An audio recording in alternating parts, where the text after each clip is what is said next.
So this week has been a busy one of diplomacy on the Korean Peninsula. Putin paid a visit to North Korea for the first time in 24 years and agreed to provide military assistance to each other if one faces armed aggression. Now, meanwhile, here in Seoul, senior officials from China met with the South Korean officials this week. For our weekly focus this week, for more on the significance of Putin's visit and what China's actions may signify, we have our foreign affairs correspondent, Bae Eun-ji, in the studio. Welcome, Eun-ji. Thanks for having me. Lovely to have you. So, Eun-ji, let's start off by the news that grabbed the most attention. That is Putin's visit to Pyongyang for the first time in 24 years. So, could you tell us what was discussed at the meeting? So Putin touched down in Pyongyang at around 2:30 a.m. on Wednesday morning, greeted by Kim Jong-un. The Russian leader was met with a welcome ceremony at Pyongyang's main square with tens of thousands of North Koreans cheering and chanting "Welcome Putin." The leaders were then seen riding off shoulder to shoulder in an open-top limousine as they smiled and waved to the crowds. After they sat down for their summit, Putin thanked North Korea for its consistent support for Russian policies, including on Ukraine.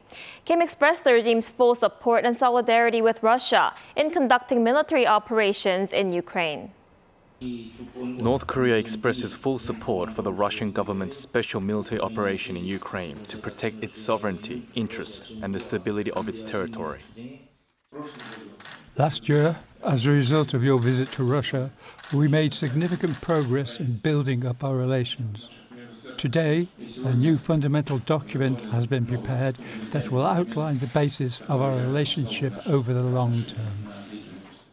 And as we just heard in the Russian leader's comments, the two signed an agreement that could ramp up ties to a new level. So what does this mean?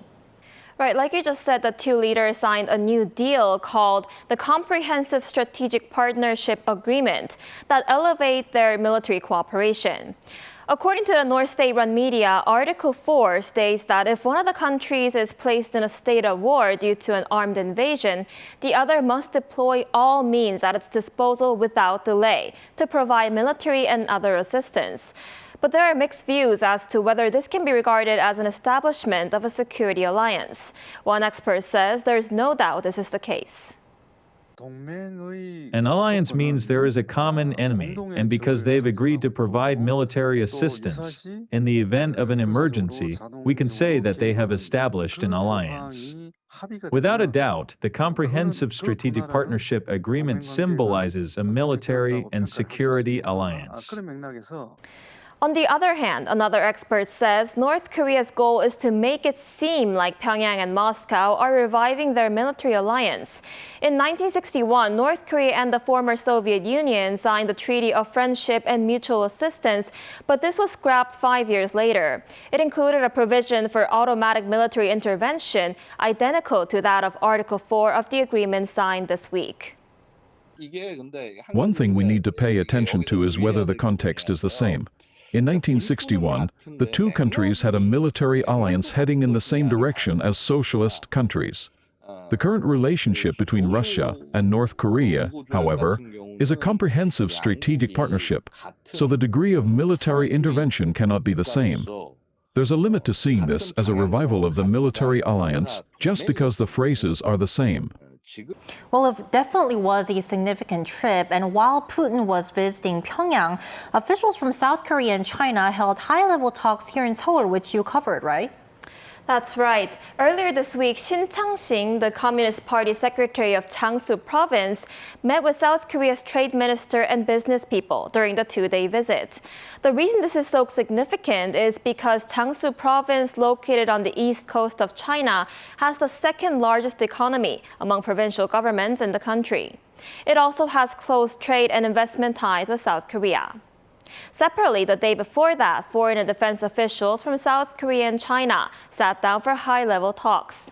During the meeting, South Korea expressed concerns over Putin's visit to Pyongyang, highlighting that this should not lead to stronger military cooperation between Russia and North Korea.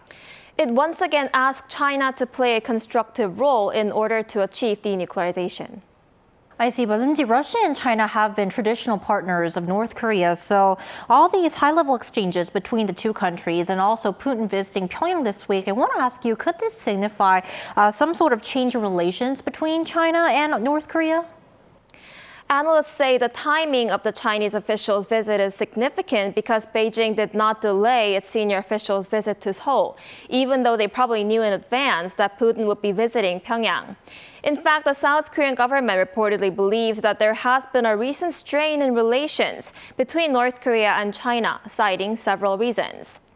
First, a footprint plate in Dalian City in China, created to commemorate the historic meeting between Xi Jinping and Kim Jong-un, was recently removed and covered with black asphalt.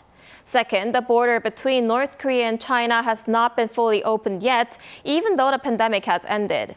Third, North Korea has not issued a statement regarding Taiwan's presidential election. And lastly, although Kim Jong-un sent a condolence message after the earthquake in Japan, no special messages were taken for China's natural disaster damage. Right, so all this seems quite unusual. So I think that this also signifies a strain in Pyongyang-Beijing ties, right? Right, I guess it's now up to the South Korean government to come up with a wise solution to tackle all this geopolitical tensions in the region. All right, thank you so much for your wrap-up, Eun-ji. We really appreciate it. My pleasure.